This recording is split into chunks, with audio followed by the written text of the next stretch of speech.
Technically, I'm on 13 miles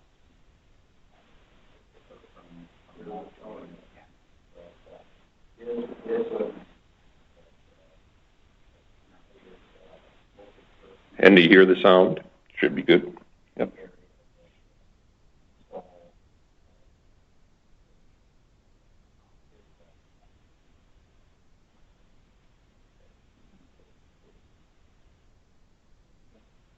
Give it a couple more minutes.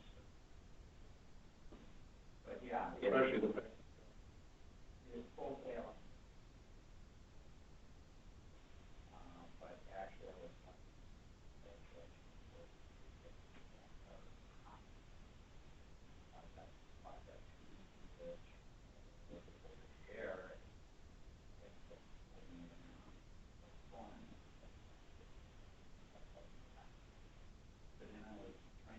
manual stuff.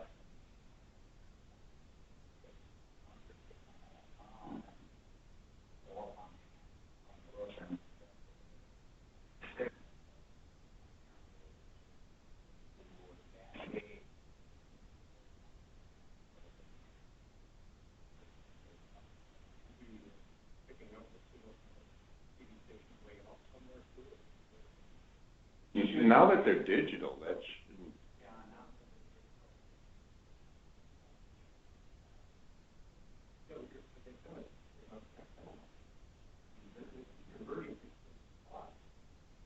Well, Right.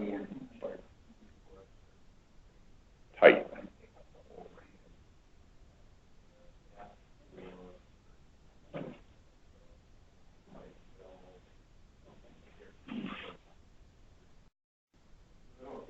Oh.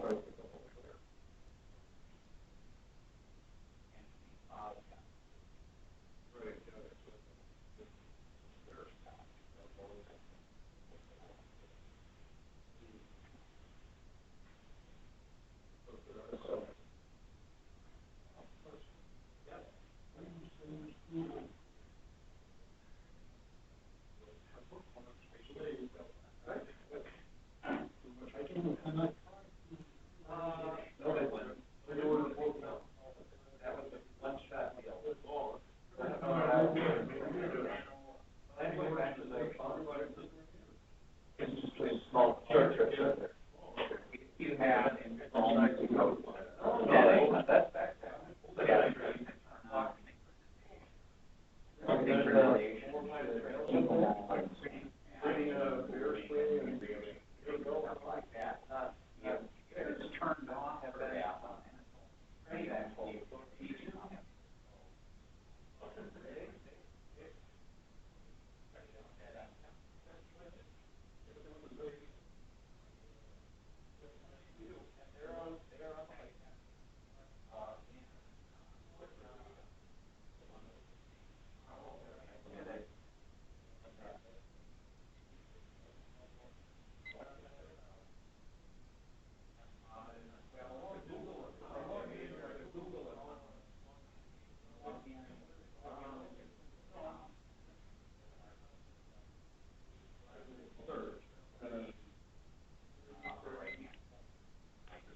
Okay, we can get started.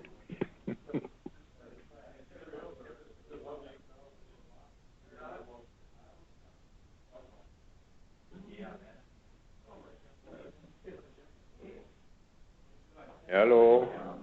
Welcome all. It's great to see the interaction, so we can have that ongoing during the meeting, and we can continue some discussion afterwards. So some good discussion. I hear discussions on some of the things that Tom put in the e-bites, for example. So if you want to be in on that, go ahead out and check on the e-bites. We'll cover that in just a minute. So welcome to the March meeting of the 3M Personal Computer Club. Today we'll be talking about password management. But first, we're going to talk a little bit about some of the club status, what's coming up, etc. So future meetings.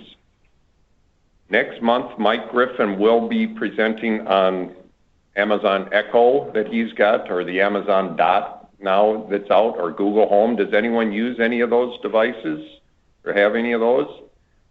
Mike would like to hear from you, because especially if you've got Google Home, that's not something he has personal experience with. So contact Mike and you can help give him some more information that he'll be able to include on his presentation next month. And next month's meeting will be our sandwich meeting. So I don't have that down here, but thank you again to Stan, who will be coordinating getting the sandwiches. Paul's, I see, helping out to get the drinks. But if you would like to help, well, maybe it's not Paul. I don't know. Okay, but anyway, there's going to be others helping. That's what Stan's indicating. But if you'd like to help out with the sandwich meeting, then contact Stan. The MAC-SIG will be meeting next week on Friday, and the following month in April, also still on Fridays. They're not on the summer, they'll switch to the midweek schedule. Officers, our vice president is Linda Brown. I don't see Linda here. Paul Ebert is our membership secretary here in the second row, to my right, your left. Mike Griffin is our treasurer, MAC-SIG, and next month's presenter.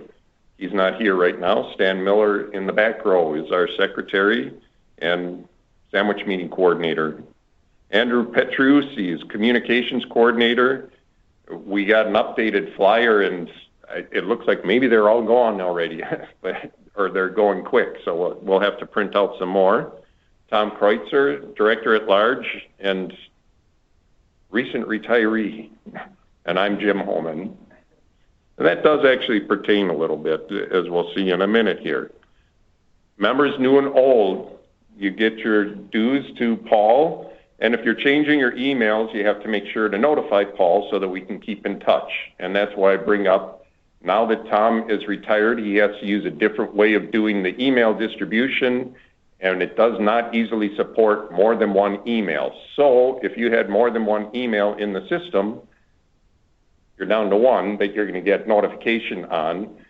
Paul has sent that out to let those people know. We defaulted to your 3M address if you had that, but if you're having difficulty getting the 3M emails, it's only now going to go to one email address. We defaulted to the 3M address. If you want a different address, let Paul know, and he'll update it to your preferred email address. If you have suggestions for topics, let any of those board members know that I just introduced you to, or email us, or you can volunteer to present on it yourself. I'm no expert in password management, but now I've studied up on it, so maybe I know a little bit more, but so I'm up here presenting on password management.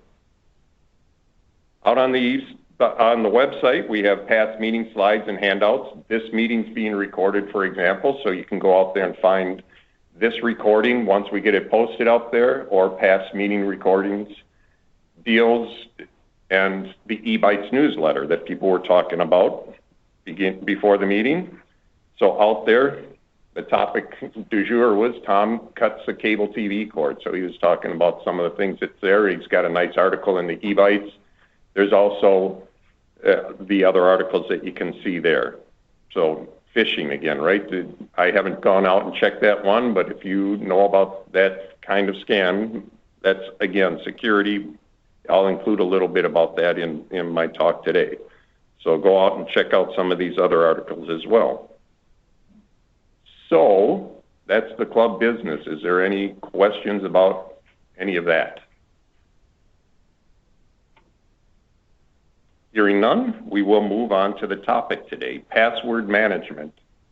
I'm going to talk a little bit about why you need it. It's something you've heard before, but I'm going to repeat it again to help try to drive home the point why you really need it, why you need to have good, strong passwords, and how these will help. The advantages that you have then from password management, and then we'll take a look at some of what's there. And again, if you are, who uses any kind of a password management software or hardware? It could be hardware. Okay, there's a handful. So you can speak up if you want to let me know what you think about what you use. So please participate. So maybe if you peeked ahead on the handout, you know what this is, but what is this? Yes. So it is the list of the most common passwords according to this one article. The point being that if you use those kind of passwords, they're not very strong. They will be hacked very easily if anyone's trying to do that. You might have seen that there were a few random strings of characters in there that actually looked pretty good. Those probably made it on the list because they were being used by bots that just keep repeating that strong password, so it made it onto the list. But they're out there using it so often that it made it onto this particular list. And they're out there to conduct phishing attacks. So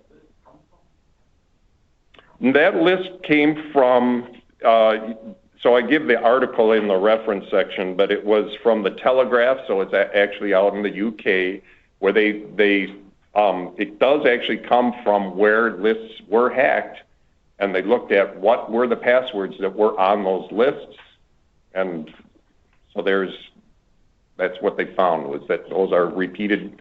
Those were the passwords that were used commonly across the board by those people. So we've heard it in the past. Here's advice on how to pick a password.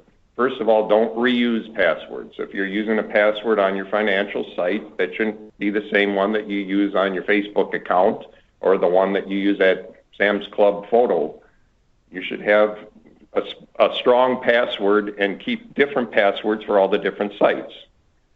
And while you might hear the advice of combining upper and lower case, and then you can do substitute letters, they're actually more easily cracked than you think, because the hacking software knows about all that advice as well, so it can incorporate it in the passwords that it tries if it's just doing a brute force. Some better advice is to use a memorable, unusual sentence, as I say here. I am a 7-foot-tall metal giant is better than my name is John.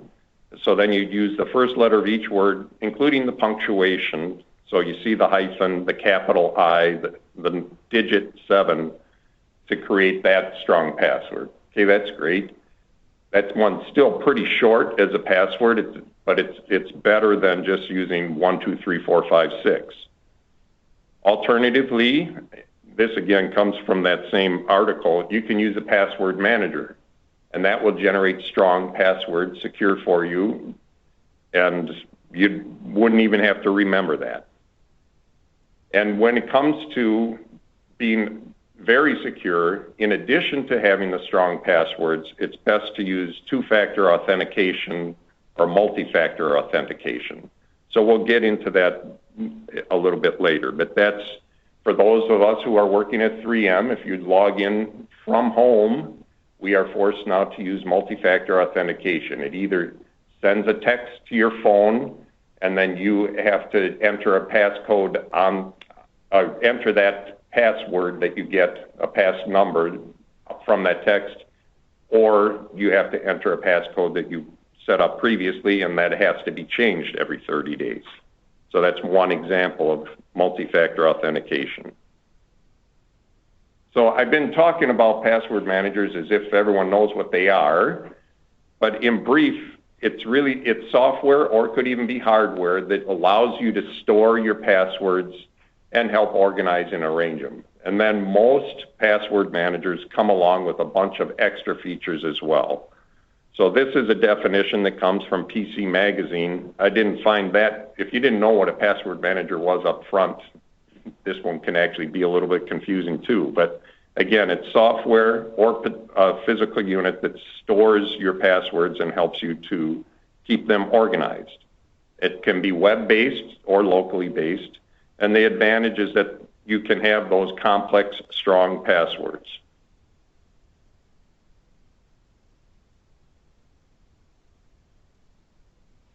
So to help hammer it home a little bit more, according to this report that was on the Entrepreneur, they give a nice infographic so you can look this up and see all kinds of statistics about how bad passwords are being abused.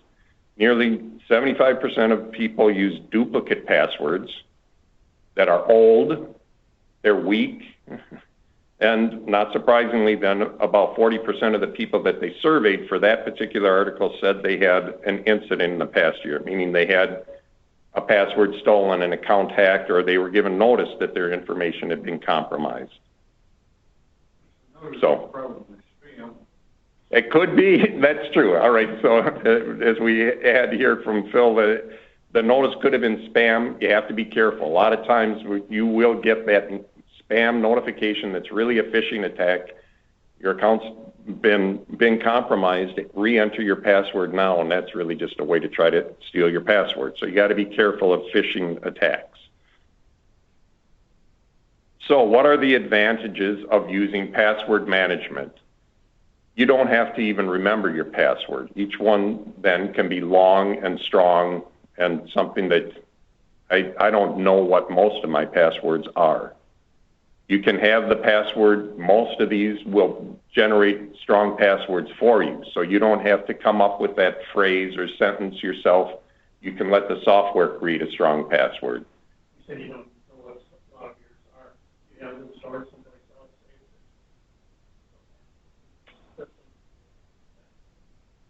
else. So actually, all I've got is just another backup if I happen to get.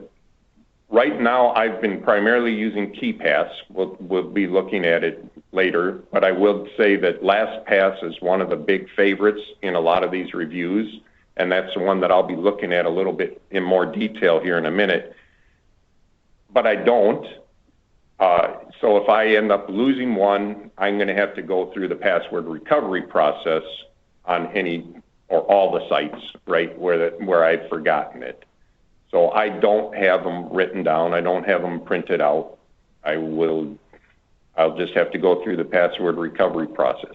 And I do know there's some people that's how they do their security. They don't remember their passwords either. They don't write them down. They don't have them stored anywhere. They just say, I forgot my password every time they go out to a website, which to me seems like a lot of hassle. And it's really then just relying on that email portion of your security. But that is a method that is probably better than having them stored in an Excel file or printed out where somebody might potentially steal your whole list. Another question in the back. Just real quickly, I have an Excel file that I and what I do is I fill in out there, and I have the columns to make it long, so that when somebody went into that, they would not be able to in columns. Yeah, so you can have the whole file password encrypted. You can have it locked for that where they can password encrypt that too. And I can see Tom's ready to address this one more directly. Pull up your file and see all your information. No problem. Yeah. If somebody gets a hold of that. Their security is not really secure. Yeah, so the point being that. Yeah, you can Google how to open that. So, I mean, one of the easiest ways is if you can copy that and paste it into another file, and you then will be able to unhide those columns, for example. So the security that's built into Excel is really more to prevent somebody from, either somebody who doesn't know how to do that or to prevent somebody from accidentally overwriting or changing stuff that's in a file. Okay. Any other questions or comments? We were talking about safe password. Yeah, we'll cover that. I like 16, but it's probably 12 at a minimum. But the longer you make it, the longer it would take a brute force attack to decrypt it. So I mean, even 12 completely random could be done in a few days if somebody really has access to try to pry something open. So it's be careful on what the limitation is. Yes. Well, yeah. So, and as we'll see here, you do have flexibility in creating those passwords. You can, in most of these software, you can adjust the length, and maybe you want to pick 17. And there's somebody that's trying 16, and if that didn't work, they tried 12, and I don't know. that's one little extra bit that are they even trying a password to the proper length. But yeah, we'll address that a little bit more in here later. And actually, it's if anyone knows the comic XKCD, go out there and look at. They got a good one on passwords there. If you keep it too short and just use one of the letter substitutions or whatever, it can still be hacked, even though it's strong. It used uppercase, lowercase numbers and symbols. So longer passwords are going to be stronger, just in general. Okay, the other advantage is it's easy to change your old passwords, and we'll see that in LastPass. You can even have it set up to do one-click change your password for you, and then there'll be some other features that we'll see as we go through this. So perceived vulnerability. Some of this has come up. All my eggs are in one basket. Well, isn't that true right now? I mean, if you have a password list or a password file or whatever it is, that aspect of it's true. But while that is, you are using then this software, you do have to use a strong password. I'm not saying it should. You must use a strong password for whatever your password management software is. And know that the master password that you're using does not get sent to the site. So I'll be talking about LastPass. When you open LastPass from the cloud, you're not sending your password to the LastPass site, having them decrypt it and send you back passwords. They're sending a copy of your password file to your local machine, and the decryption happens on your local machine. So your password is not going out across the internet. LastPass never gets a copy of it. They can't help you with knowing what your password is because they don't know what it is. Multi-factor authentication is possible with this kind of software. So you can have it set up where it will send you a text, for example, and you have to then enter that password before you'll be able to open your. So in addition to the password you entered, you also have to enter a passcode that would be texted to your cell phone. So somebody would have to both get a copy of your data file as well as your cell phone in order to open that. And you don't have to include everything. So you don't really have to put all your eggs in that one basket. I've just been exploring LastPass, and I have a feeling that actually what I'll end up doing is using LastPass for most of my websites, but still for financial stuff, I'm going to just keep that in KeyPass, and I'll never enter that password into LastPass. You need a smartphone. That's one example. Some of the other ways that you can have multi-factor authentication is you can have trusted devices. So if they're trying to log in from a phone that it doesn't recognize, it won't open it, or from a computer that you have not already authenticated. When I first set up LastPass, again, using that as an example, when I logged in on my work computer, then I set it up on my home computer. I logged in on my work computer, and it sent me an email saying, hey, you're trying to log in from a computer that we haven't sent before. I had to go to the email and verify that, yes, that's really me. It's okay to let this other device log in and use my LastPass account. Do they typically have a number of devices?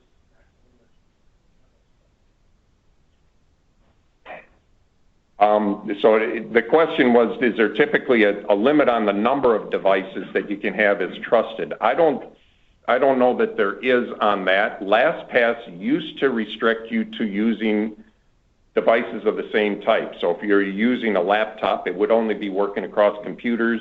The free version of LastPass then would not work on a smartphone or a tablet. That restriction is gone now. LastPass, even the free version, will let you use it across all device types. And Jim, were you going to say something? I was saying, I use Dashlane, and when that originally came out, it had free limit, went to 5. I don't know what it is now. Yeah. For the premium, then it's right, and so Jim said he was using Dashlane, and it had a limit of 3 devices, then it went to 5. That, again, was for the free version. If you went to the premium version, that restriction on the number of devices was lifted. And that is something that you might see across these different password management softwares, that the free version is a restricted version of the paid version. You had said previously that it all goes on the so if you forget your password for the password manager, you're out of luck. So there are ways, if you forget your password for the password manager, yes, you are out of luck. You can set up a couple of different recovery things. One is you can include a password hint. It better be a really cryptic one that only you are really going to understand. It can't be, oh, my password is, and that because anyone else could, request that hint if they're hacking in. So there is that option, again, depending on the particular password management. You can also set it up so you have a recovery password. And I haven't gone into that too much, but does anyone know that? So that's one then, all right, I don't know what you do. Hide that recovery password in your sock drawer. I'm not sure where you'd put that to make sure that you have that, because if you're not using it on a regular basis, I don't know how you'd remember it. But yes, that is still that aspect. So what you can do too, though, is if you have, well, I don't know. I mean, you'd have to come up with things. But so that is something that now you'd have to go through and rebuild your passwords again. Remember that phishing schemes can still happen. Sorry, another question? Well, just kind of an overriding thing. It seems to me that in my particular case, there are kind of two levels of concern. My emails, somebody hacked my email, they know that I got a notice that I have an Excel bill and that my daughter and I are meeting for lunch tomorrow. That's all that, those sorts of nebulous things are all that I have in my emails. However, financial sites are, to me, a different level. And I'm wondering if these sorts of things treat those all in the same way. Yeah, so the question was, all right, if you have some things that are at a level, say your email, where it's relatively innocuous. I'm repeating this for the recording. So it's relatively innocuous. So they find out, you got notice that your Excel bill is due or you're going to meet with your daughter the next day. But then financial sites, there's a lot more sensitive information in those. Are those kind of passwords treated differently by the software? And really, no, they're not. So it's something that you have to be aware of, but the same thing. That's all the more reason that you want to make sure that you are not using the same password for your email that you would use for your financial. And again, as I mentioned here, you don't have to include your financial information on the one that's stored out on the web. You could have that on a vault or a database or whatever it's called that doesn't get shared outside, so it's less likely that they're going to even be able to get at the file that contains that password. So that's one option. But within it, maybe with some of the software, you can have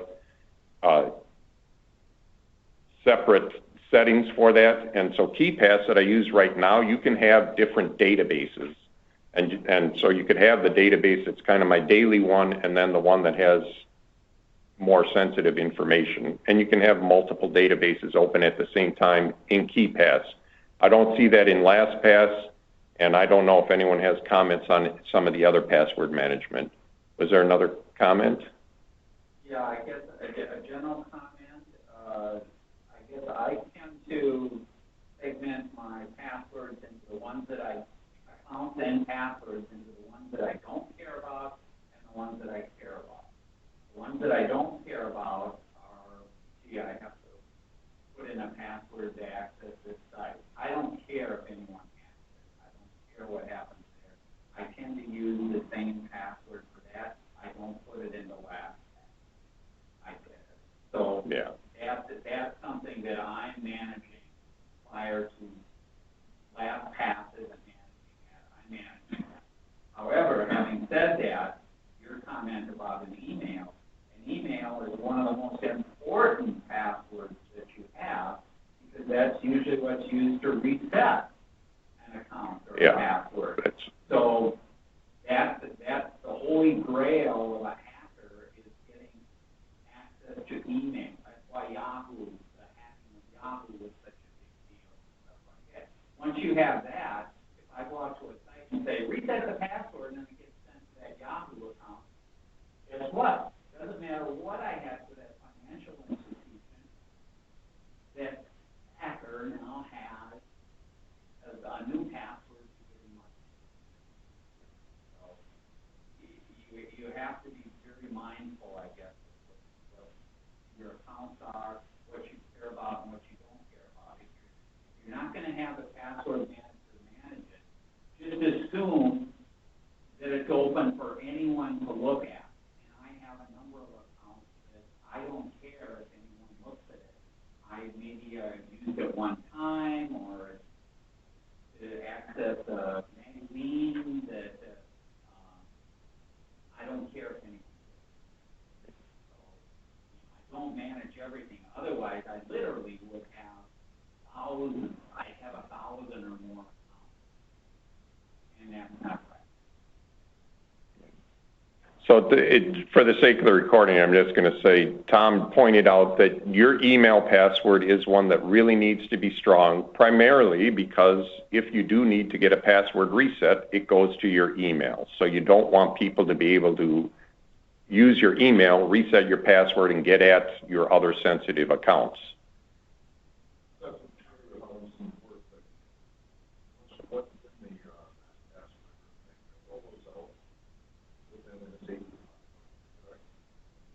Okay, so the question is, can you print them out from this software and say put them in a safe deposit box? And yes, there is ways that you can export that, and you'll see that that's one of the features that we'd have that are, it's either included or not. LastPass does include it, so there is a way to export it or print out the passwords that you would be stored there.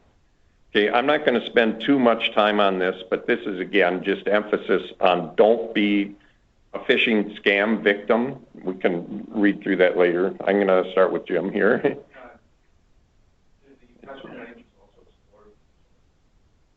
Okay, the question is, do the password managers also store usernames? And we'll see that yes, they do, or you can have them not, right? You can leave fields blank. We'll see about that in a minute. Another. Yeah, because I am going to go through a lot of this, what's in these as an example. So.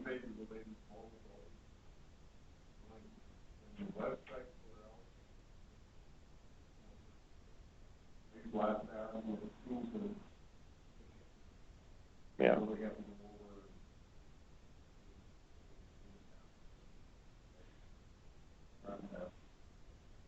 Right.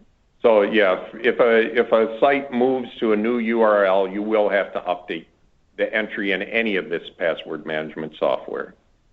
Some of it's easier than others. So what I'm going to do is just take a quick look at the reviews that were done by PC Magazine, just as a place to start. So there are other review articles that are available.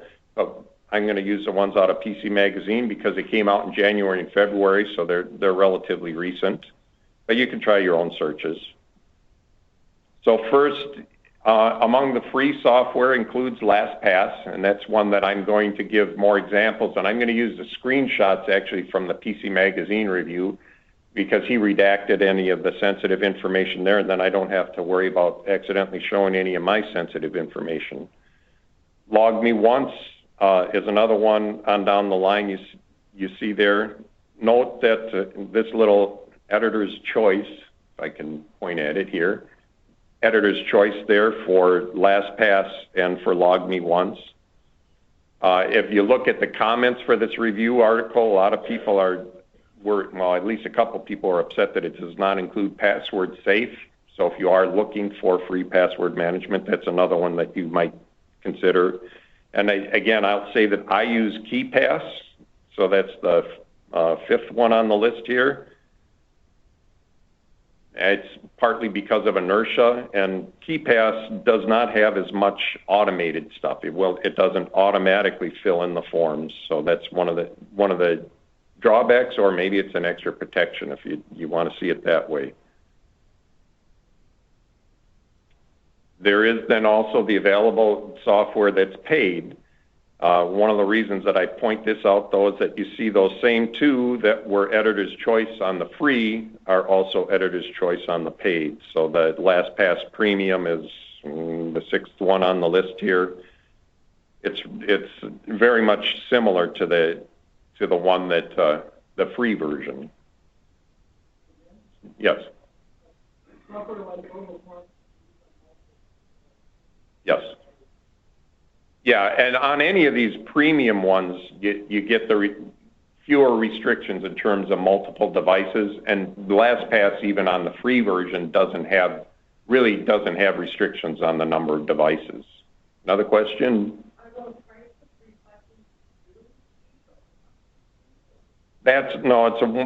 These you buy once and that's it. You use it. And it's a lowest price. You'd have to go into the review article. To be honest, I didn't really care too much because I'm using the free version. So, but you can see, I mean, it might be the best price that they got or manufacturer suggested retail price you can see on some of the other ones. But special offer, or if you went right out to RoboForm for those. So here's some of the features that are compared. I got a list here and a little bit more of an explanation on the handout. So can you import your existing passwords from browsers? And LastPass, for example, will do that automatically for you during the setup operation, and that's a good thing because it goes out there and then it wipes them out of your browser, because especially if you have a sensitive one, storing them in your browser is a lousy way to do it. It's not secure. Can you import from competitors? So can the software take my passwords from KeePass and import them into LastPass? The answer in this case is yes, and vice versa. KeePass can take it the other way. Does it include multi-factor or two-factor or multi-factor authentication? I'm trying to find my mouse here so I can scroll down on my own. Am I floating around on the screen? Oh, there it is.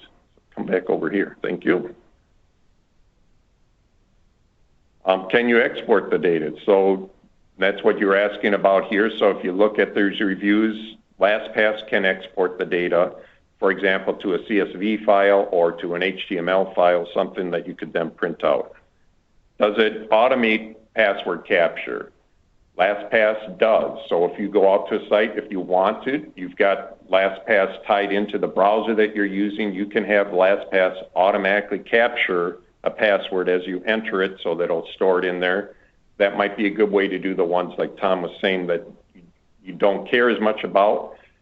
I would suggest if it's one where you need a strong password, you have LastPass or whatever it is, create that strong password for you and go the other way. Now it's stored in your password management, enter it then into the site then after that. But it can automatically capture passwords if you allow it to.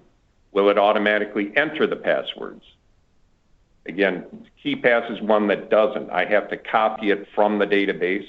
It copies it to the paste buffer, lasts for whatever duration I set. In KeePass, for example, lasts for 12 seconds. I got 12 seconds to paste it into the password field on a site. Something like LastPass will enter it for you automatically. Can it fill out web forms for you? So some of this software can fill in web forms, like if you're checking out from a shopping site, can it fill in the information? And you don't have to have it fill in all of the information. Maybe you just want it to fill in your name and address, and you still have to enter the credit card yourself, or you can have it enter all the information that it can identify. Will it give you a analysis of your password strengths, how strong they are, and help you do something about it? So that's, again, one of the ones that people like about LastPass. It will go out there and help you to generate strong passwords if you want to, and automatically update those on the websites. So in addition to helping you get a strong password, it also helps you keep your passwords from getting old. It'll tell you haven't changed this password for 5 years. It'll help you change that password out, and it can make it very easy to update on the website. Can you have a browser menu of logins? So Some of them, you'll just get the list of the different sites where it has the passwords for you. You can click on it. It might just be one click that it'll automatically enter your username and password or a portion of that information into the websites. It'll navigate to that website as long as your URL is up to date, so it knows how to find the website, and then enter the information for you.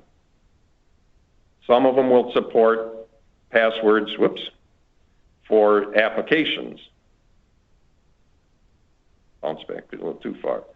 So maybe you're using Quicken. Can you use the password management software to enter your passwords into a program like Quicken? You can use some of these to share passwords. So maybe it's your Netflix password. You're going to share it with the kids. You can have that set out there so that they have the ability to use the Netflix password. They might not even be able to see it. Some of these are set up so that LastPass will enter the password for them, but they don't even get to see what it is, so they can't share it beyond that. It has to be shared only through the software, or at least you can do that, share that password. It's also a way that you could send secure messages or documents.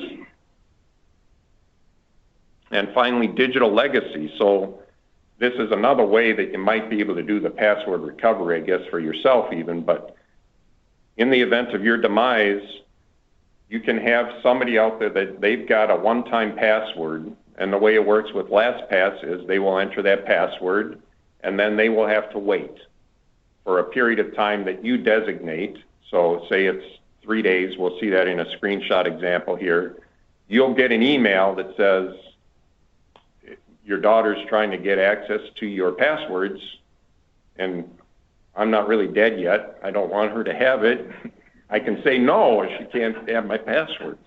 So that's the way it works there. But that's what digital legacy is talking about, is can you grant access to somebody else that would get your password? So that could be very useful for in case there was a problem where you need to give somebody the power of attorney, etc. So then what you're saying is, you can make a set up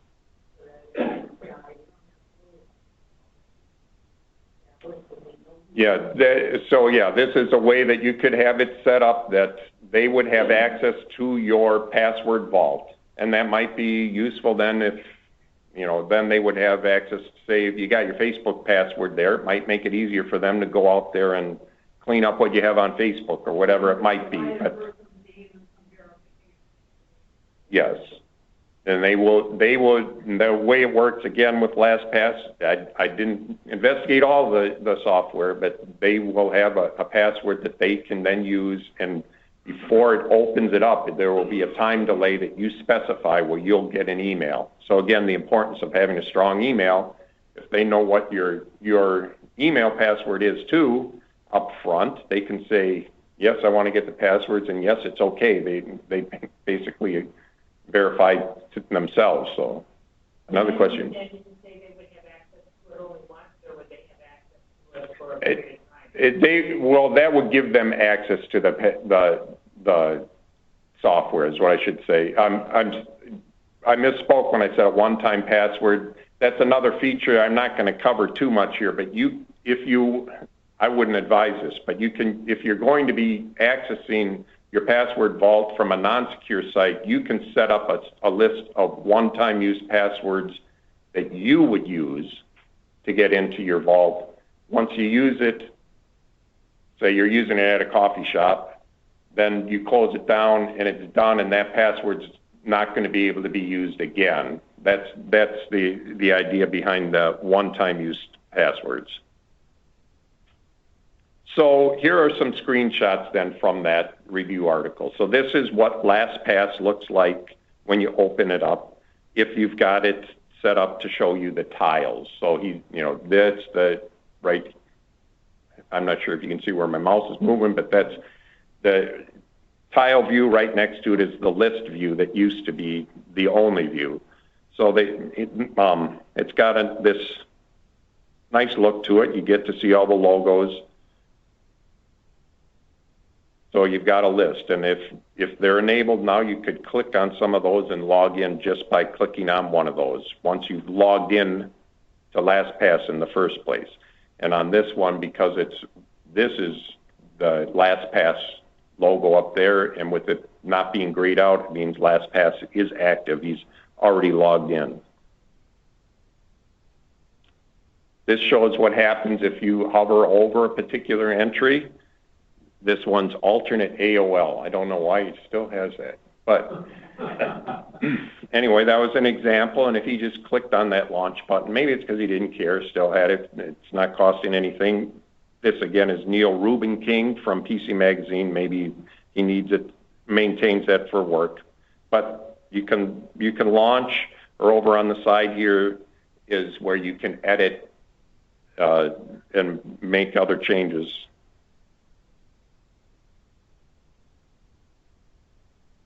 Here's the password generator that's in LastPass. So getting to your question, one of the comments that Neil makes is that the password generator in LastPass defaults to 12 characters. He'd rather that it was 16, and that it would allow all of the character types instead of just uppercase, lowercase, and numerals. So you've got some here. That's one of the things that the KeyPass is. I'll go back to KeyPass again as an alternate. That's one that I do use. That's open source software, and it's got a very strong, highly respected password generator in KeyPass.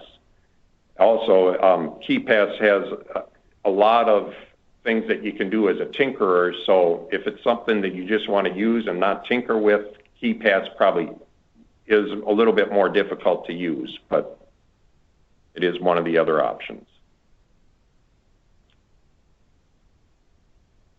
If you go down to even if you just hover over this, it'll open up the menu options, so you can add a site, you can add a note. It's shown here. You can share an item. That's the people that's above that, or you can add a new folder. So the way this is organized is it's showing I've lost my mouse again. There you go. These are the folders here, the headings that it's got. So discussions, email, news and reference, shopping sites. Those are the folders that it's organized into in LastPass. And so you can have them so they're not showing by clicking on the twisties. So you can do that. As I've been going through these screenshots, has anyone noticed what's off on the right side of the screen? Those are the ads for the free version. And in LastPass, that's about it. And they're mostly about upgrade to LastPass Premium or get the Ubico. You can get the two-factor authentication by using a USB key and having a key file on that USB key. So that's another way to do multi-factor authentication. Instead of it sending something to your phone, you can have it require that you have a key file that you keep on a USB key. So they're not too bad, the ads. Emergency access, that's what we were talking about. So you can set up somebody to get emergency access to all your passwords. And again, you'll get an email when they try to access your password account. And that lets you specify the number of days. It's got 3 days highlighted here, or you could make it even short. Immediately.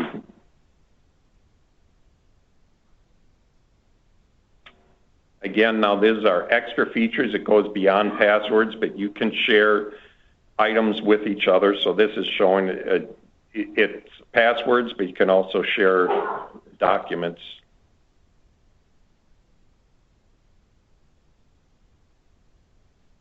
Here's looking at form fill details. So if you open up an item and edit it, you can see, let's see, now this has the personal information, but it includes the username.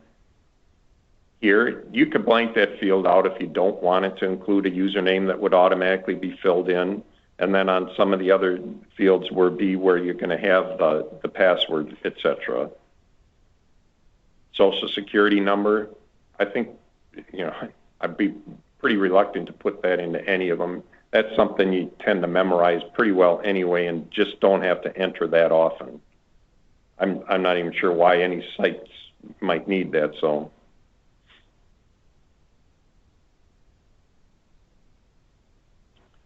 And LastPass, based on the type of credit card is encoded in the number itself. So LastPass can identify when you put in a number, it knows that it's an American Express or a Visa or a MasterCard.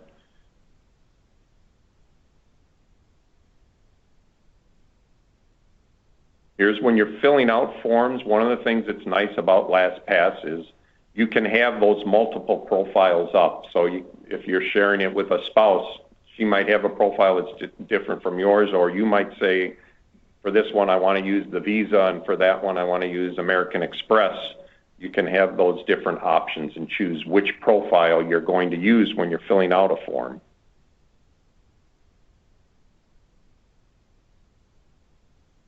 Okay, this goes back to the multi-factor authentication options that we're talking about. So at the top is Google Authenticator. That's one way to have it send either an email or a text.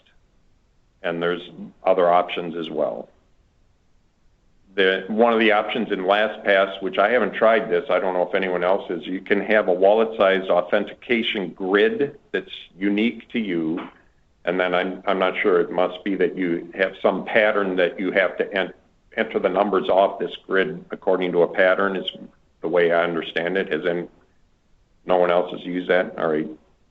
So another way to do the multi-factor authentication, though. Here's where you're doing the security challenge. So Neil did this, and apparently his compromised passwords, I think that's primarily about are they being reused across multiple sites is how that one's rated. Weak passwords, so he's got some weak passwords in there, so it would offer if you hit the plus sign there, you could do something about those weak passwords and update them. It might be the ones that you don't care about. It's the one that I needed to get on the newspaper's website because I wanted to look up an article. Oh, great, somebody else can go and look up an article now too. Can you change reuse passwords? So that's the ones where it's used across multiple sites where it affects that, and change old passwords. So a password that hasn't been changed for a long time, then you can go in and do something about that. So this is what they mean about actionable. Not only does it give you this report within LastPass, if you click any of those, it'll help you make the changes to improve on that. Any questions on that? Or comments on people who use it? Oh, yeah, so here's the example. So and here you can see, so here, so for that first site, localwiki.org, it can't automatically change a password, but it will launch the site and let you go in and do something about it because this one says it's got a weak password. These other ones say auto change. So for those other sites that are listed, you can click on that and it'll automatically generate a password, go out to the site, change the password for you. And you wouldn't even see what it is. I haven't tried that, but again, has anyone else done that? I like to be a little bit more, see what's happening, but that is an option. And I will say, I gotta be careful here. Millennials are a lot more comfortable in general in doing all that kind of stuff. The digital natives, we who are digital immigrants, are a lot more leery about doing that kind of stuff automatically. Letting this software do it. No, it's a lot more dicey. But if it automatically generated, you can go and find out what that. Yeah, you could go back to this screen here, for example, where you're editing it. How many back did I have to go there? On these tabs and see what the credentials are, and so within the software you could see what that strong password is, and it'll go according to whatever the default conditions are when it did that setup. So these, I I included some of the references throughout. I tried to pull them down to the bottom here as well. So that's where I pulled a lot of the information from, including then also just looking out. The Wikipedia article on password management is terrible, and I think they even recognize that. So the PC Magazine was a much better place to go for this, for example. So are there any other questions?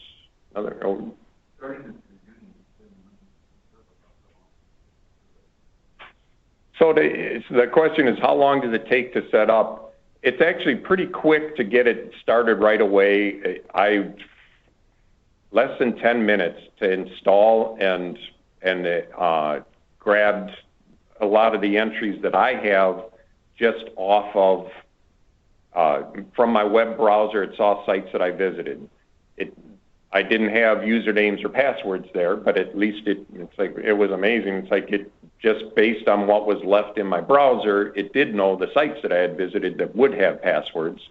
And so it had blank entries there. Then you can just go in and delete ones that you don't want to include, or import data from another software if you want that. If you did have passwords stored in your browser, they would be in there for you.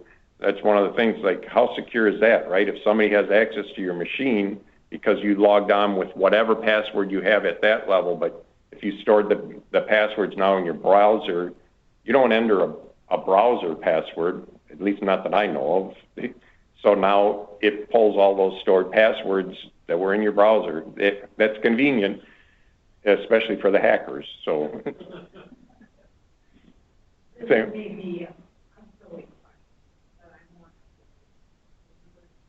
yes. Not the data. When I go to the front shop, I will enter the password. Never check the box for it. Right. So when you next password can be stored in your browser, how does that occur? Where is it? So the question is, when I mentioned that the password can be stored in your browser, how would that be? So if you're using Chrome, Google will offer to store the password for you. It's really not a very secure thing. So if you open up the Chrome, LastPass pulled the stuff out of there, and I assume it would have been able to pull my passwords out of there just because it's on my machine and I'm logged into my Google account. So if I'm logged into my Google account, I have access to those passwords if I were to store them there. And then, yes, either, well, the Chrome browser, no, if you say no, then it is not storing it for you, right? And some of these passwords, so the question is, if you go to a shopping site too and it offers to remember your password, that's not something that's happening at the, well, I don't suppose it could be something that happens on the shopping site itself, that it says if I come in there next time, it recognizes you, and then what's the point of having a password, right? So, but it could be, yeah, it recognizes that machine. So that's another way that'll happen. In general, though, I guess so maybe some of the people that know a little bit better about security, which will be a future topic here, you don't want to have it automatically stored on your in your browser or on the website where it is just because you're logged onto the right machine for something that has access to your financial information. So by saying no when it's asked if it wants to, that's an important. Right, and that's, so by saying no when it asks when it offers to store your password, that's the thing where when LastPass saw the sites I visited, but it did not have any usernames or passwords because I did not save those.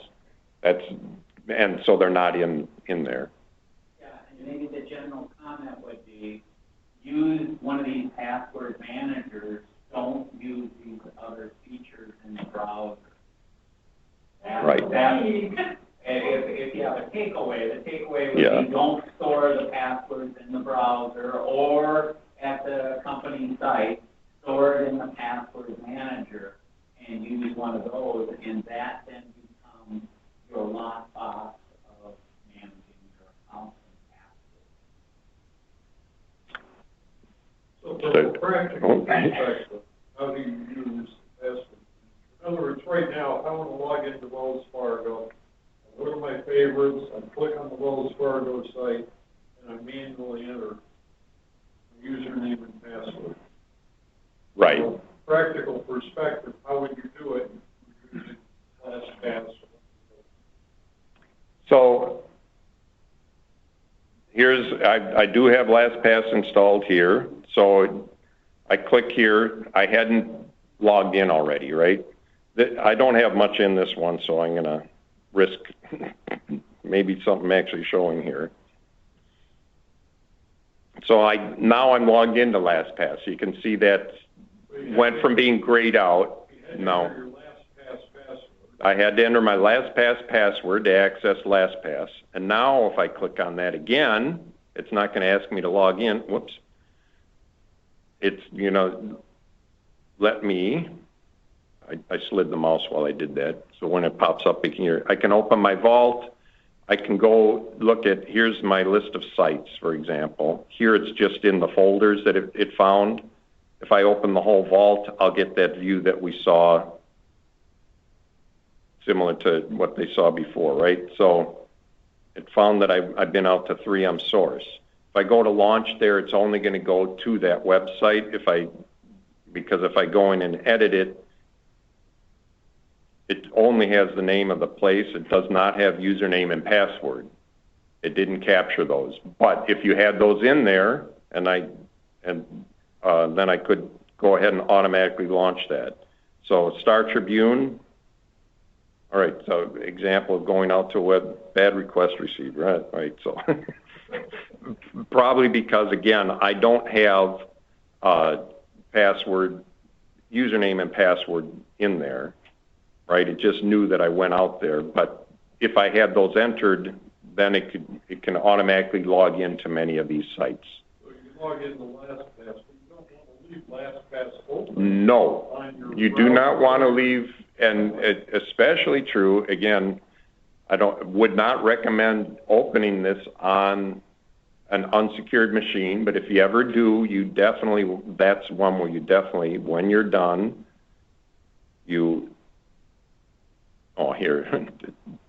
log out and then close the browser too, right? So that nothing's left there.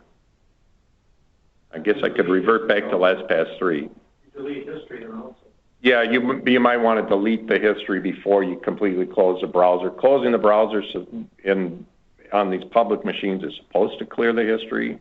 You're right. You don't count on that. Use a public machine just for confidential information. For anything confidential. Just assume everything that you do on yeah. a public, whether it's a library or a hotel, is available for anybody. Because if you want to clear history, go ahead and clear history. I can sit down right after you, and I can undelete all your history and see all your history. So it's not safe for somebody. Yeah. We'll get you. Why don't you just install it, not uninstall? Otherwise, somebody's going to find the fact that you're there and recreate it. Yeah, and there could be key loggers or whatever that's recording everything you did. So. Say you have a really strong password. Why is it that deteriorates over time? Why do you have to change a really strong password over a certain period of time? What weakens it over time? So the question is, what weakens a password over time? A lot of it is just the vulnerability of somebody capturing it, say, on a key logger, seeing over your shoulder, or if they are trying a brute force attack, you're creating a moving target. That it's like they know that you've got millions of dollars in your Charles Schwab account, and I'm going to get at them. And so they've been trying passwords, and now your password changed. They might have already gone past the one you changed it to. I don't know, but it's a moving target. Is the point? Is one of the key points. Was there anything else that somebody's going to add? Going back to your personal, logging in on a personal PC or a phone or a tablet, you're still not going to leave LastPass open. No. So it means every time you go to a different site that needs a password, you've got to enter your LastPass password, which is Or you can leave it open during your session, and then Log out as. and it will, log in, log out, right? If you want to do that every minute, if you Yeah. want to do it every site, you are in control. Right. Personally, I leave it logged in. My PC is locked. Right. My PC has, so if somebody can break into my PC, yes, they have access to my laptop. But And right. My PC encrypted, so if somebody steals my PC, then they're not going to be able to get at everything. So there's all kinds of security.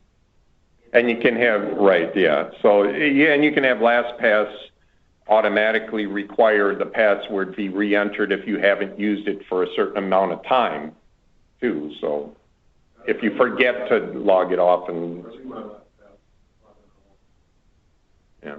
And LastPass, I mean, what Jim was going through here was going in and finding stuff. I just use my favorites, and I navigate using my favorites. And then Right. I get a site that's in that I have a LastPass in there. LastPass fills it in automatically. Yeah, so you could... There's different ways that you can use it, and... Or you can... It speeds things up for me, personally, because I'm not looking at another list, I'm not getting stuff, I'm not copying passwords, but yet I'm using the power of the package and the power of the secure password. I assume if you go to that website, click on it, LastPass has to be open in order for it to go. Yes, I have LastPass. I'm logged into LastPass, and you'll see it up in the toolbar. So it's monitoring everything. If I go to a new site and log in, it'll pop up a box and say, do you want LastPass to store this? Yes or no? And it can store that. And then next time, it'll be ready to go. So... Yeah. Yeah. I mean, that's basically the way most of them work. So while they were discussing this too, just to add to that, this little icon here is LastPass. If I could have it automatically fill in, or I can have it, I haven't set anything up for this address, but I could have it set up that I have to click on that icon and then pick from a list of whatever usernames or email addresses I might have listed for that site. And then same thing with the password. I could click on that.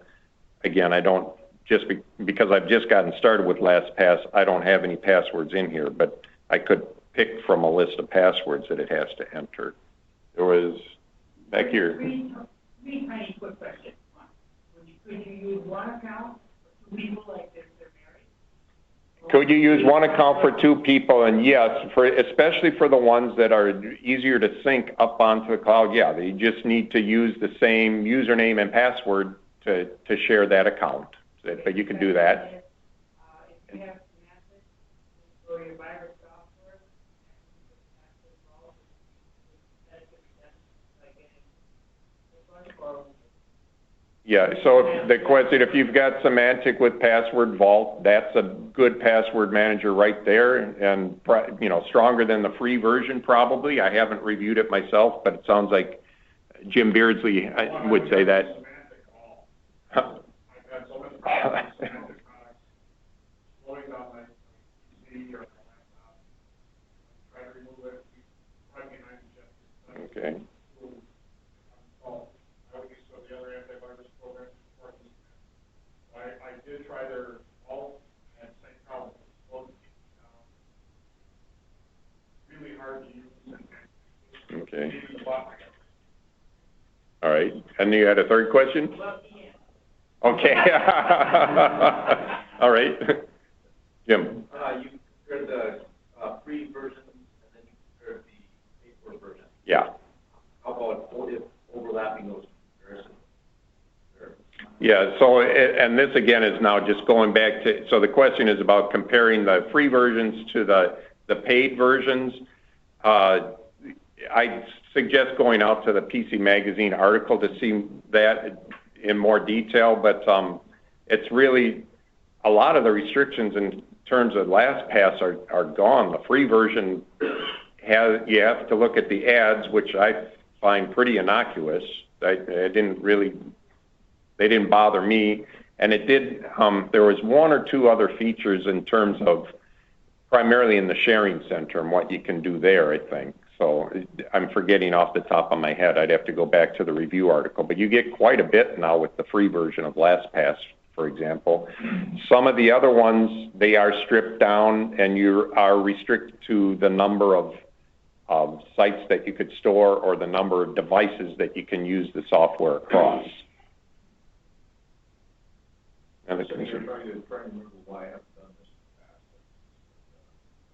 Probably because putting in passwords all an emotional serious thing to do. Reassure me. So, all right, yeah. One of the things about putting all the passwords in one place, I'm surprised somebody hadn't thought or heard of this and brought it up. LastPass was hacked. They got people's password vaults. LastPass let everyone know about that. It didn't matter that they had their password vaults because they didn't have their passwords, and LastPass didn't have their passwords to even lose, right? Because, again, the way this software works, your password never goes to their site. Your vault comes to your local machine, and the decryption happens on that local machine, and that's where your passwords then come out of the vault. So there's that's part of the reassurance. Then LastPass let everyone know, and what this does is it helps you to use those strong passwords that are less vulnerable to attack in the first place.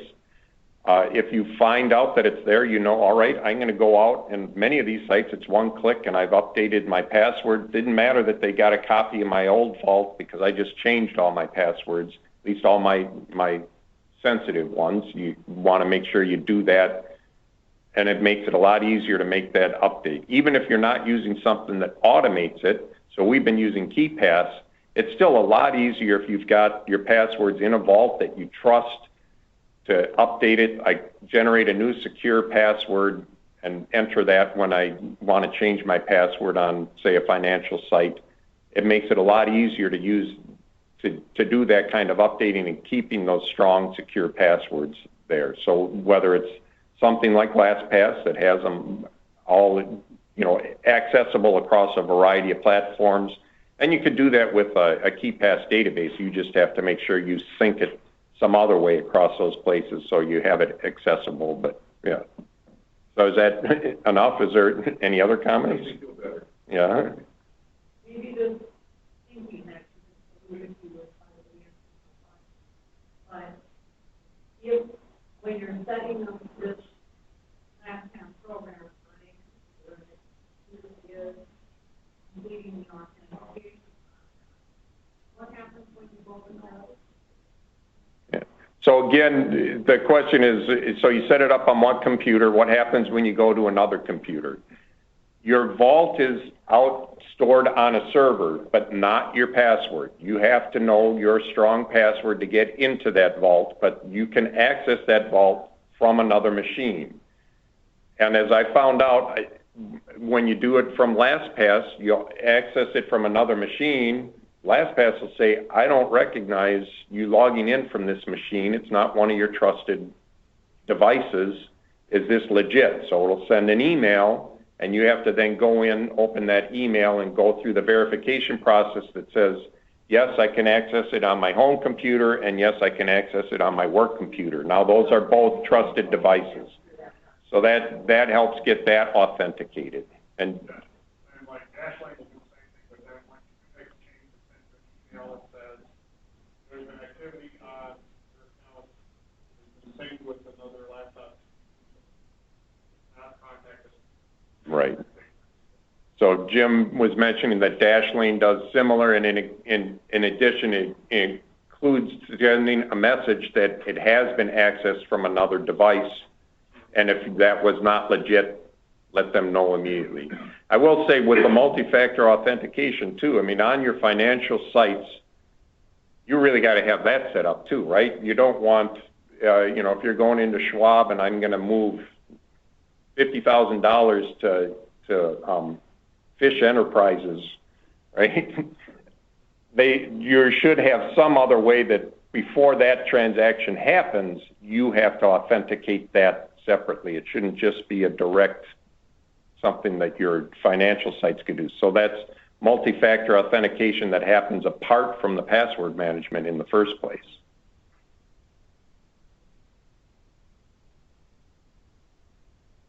Any other questions? So if you're logged in, if your PC is hooked up, I'm like Tom, I leave mine on all the time. If I've logged into LastPass, that's fine, but every time I reboot or do a full restart on a smartphone, you would need to re-enter the... Yes, you would need to, yeah, so if you shut the software down, or if your computer shuts down or reboots for whatever reason, so you have to restart the software, you have to re-enter your password, and that's a good thing.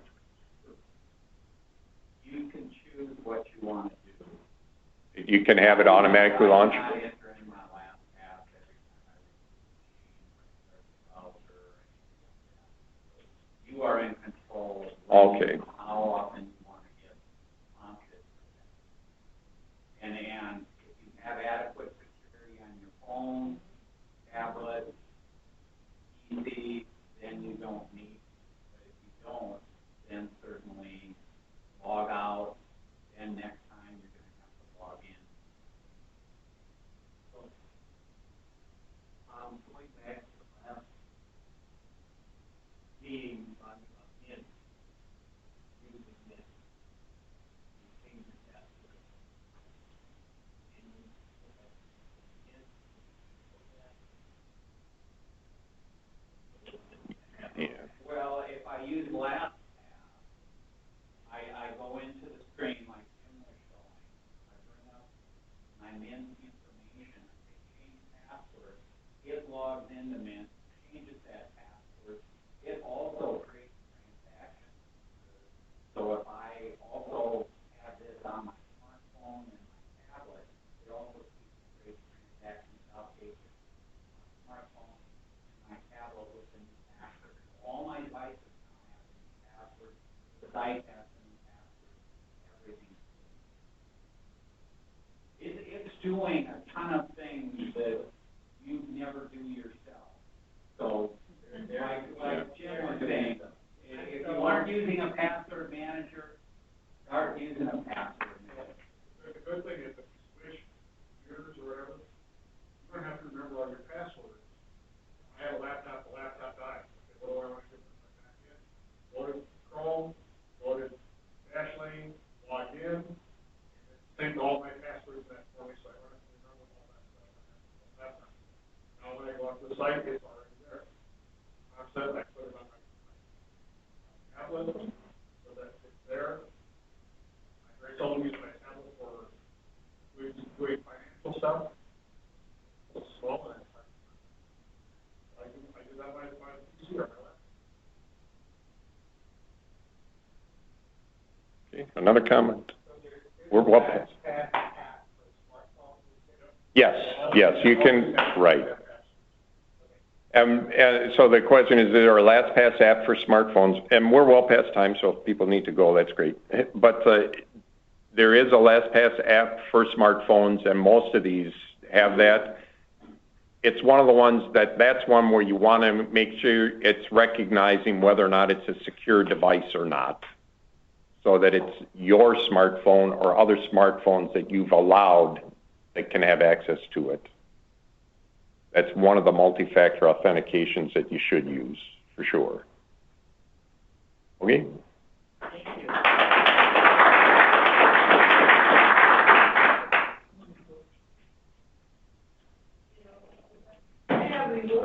Good discussion.